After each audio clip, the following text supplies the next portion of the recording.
We have here a Brother Cassette Correction L10 Plus 3. It's about a 1980s model. It's an electric. It uses regular type keys like a regular typewriter, but it's electric operated, so it's very, very simple to use, very easy on your hands. Serial number, hopefully. A couple of features of this typewriter. First off, I want to say the big pro of this typewriter is it's electric, so you don't have any manual returns. Line feed is automatically advanced, all those kind of things. So you do everything from the keyboard, kind of like you would on this electric. The downside is it's a pretty heavy typewriter and it's a pretty big case. It's still portable, but if you want a really light portable to lug around everywhere, this probably isn't your machine. Starting into the functions, to turn the machine on, initially it will be locked. Here's your carriage release over here. Initially it will be locked. When you turn this on switch on, whether it's powered or not, but when it's powered, now all of a sudden you can move the carriage release and you can put it where you want to put it. Okay, it has forward space mode, it has a repeat spacer to get you forward to wherever you want to be, and it has a power return. It will come in the case locked, and what that means is the carriage is locked, you can't move it. This is the carriage release normally. As soon as you turn the machine on, it will unlock and you'll hear it come up and start running. You can now use the carriage release and move the carriage anywhere you want to move it. You also have your margin sets. So you can come all over to here. You want to set your margin in, let's say like 15 or something, and maybe your papers start at 10. Now it'll only go that far. Same thing on the other side. Let's set our, you can hear the bell here. Okay, we'll set our right margin stop at about that, I guess, to start with, and we'll see when we get some paper in there what we need. To load paper, oh, the other thing is to reset the margin lock. All you have to do is turn the machine off, come somewhere a little bit of right, hit the spacer, and it'll lock into place. And now it won't go anywhere with anything. Alright, turn it back on, we're unlocked. Show how the tabs work. It's a tabulator. In other words, it's got a tab at every space you can operate all the way across. Got one tab in it right now. If I clear it, come back here, it'll go right by it. Let's set 2 or 3 tabs just so I can show you how simple it is to set tabs. Let's set one about 30, set one about 50, set, and set one about, I don't know, 80, whatever that is. And then if we come over here, 1, 2, 3, and to clear them, just hold the clear key down and go clear across. Or you can clear them individually by going to that tab and hitting clear, and it will clear that tab.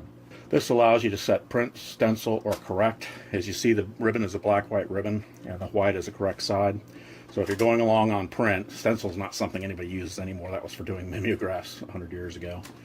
When you're on print, you'll print in black, obviously, with this ribbon. When you want to correct something, you just back over the letter you want to correct, pull this down to correct, hit that letter again, then go back to print your new letter, and continue on. The line feed, line setting is right here. It's in nothing, 1, 1.5, and 2. We'll just leave it in 1.5 for right now. The other setting is light and heavy. What this does is adjust the amount, I shouldn't do that without paper in, of hit that you get, amount of feel that you get, I'm sorry, on the keys here. And that pretty much takes care of all the functions. Now, what I normally recommend using old typewriters is that you use 2 or 3 sheets of paper. If you're using printer paper, current computer printer paper, because it's very, very thin, and it's both loud with a single sheet and it's kind of hard on the flattens, especially when they're a little bit old. Here's the paper release. Just do it so you got all these papers lined up, or I mean side to side, it doesn't matter vertically. Get them back to where you want it to start. Push that down, return to here, and you're ready to go. Oh, also we have a paper rest that I'll go ahead and put up, and we'll move this stop into something, this right stop into something that makes sense. Alright, so now we'll power return, and we're ready to go. Oh, one other nice feature about this machine is it's very fast. You can lock up the keys if you get going too fast, but it's much faster than a manual. Now for some typing. Let's type some, I'll show you the shift works, little g. I'll show you the shift lock works, GGH. We'll show the margin release when we get to it. Let's see. Let's type a whole set of letters, I guess.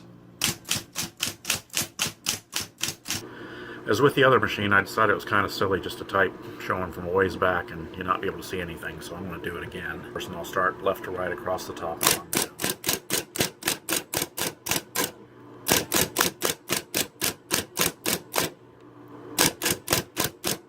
Now this is a new ribbon, and you can't get these ribbons anymore, but anybody who buys a machine from me, I'll support them by putting new ribbons into the used cartridges they send me for $20-25 plus shipping. And I might even do that for people who haven't bought one from me for $30-35. I haven't decided. But anyway, this one's got a brand new ribbon. Do a correction just so you can see how it works. The way you do the correction is back here with a print stencil, etc. You'll come in here, you'll print it, you'll see it's wrong.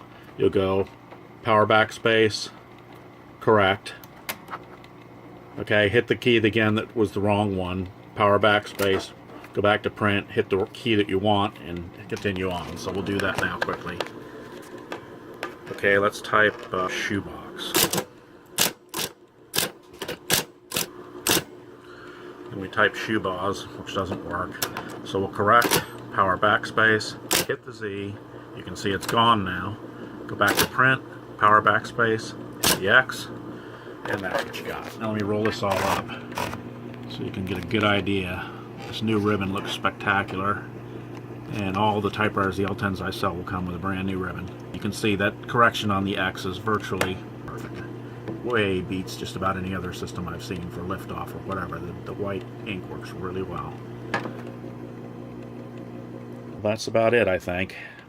Very, very clean, even strike, and you don't get real dark letters and real light letters, etc. going on. Okay, one other thing I wanted to show you about how to get it to the ribbon and replace it. Cover release button is right here. Cover release. Then that pops this little guy open. All you have to do is reach in, grab the ribbon, and pull it out, and you're ready to go. To put it back in, same deal. Just fit it in these two little spaces. Drop it down, making sure the ribbon ends up behind that thing. Push this forward, and you're ready to go again. It's that simple. Let me go ahead and give some close-ups now. I guess I'll take it out of the stand. I'll get some close-ups of the machine around in different areas just so you can get a look at everything. Just a little bit of the typewriter close-up so you can get an idea of how pretty this thing is. It is thoroughly, absolutely, totally clean. Case off. And I went nuts. It is pretty. Let me pull that ribbon out of there again so you can see down in past it. This machine is absolutely spotless. Looking down here at the rollers. Now let me pull these margin stops back out so I can get to the ends of this. There we go. Looking down at the rollers and the bearing surfaces and stuff, it is just absolutely, completely, totally 100% clean. Down underneath where the is clean. Even down in the keys and everything. Okay, there's the left side. There's the right side. There's the right side. Top overall, hopefully, and bottom. Very clean machine. Anyway, I think that's about it for what I wanted to show you. Except look how clean that key set is.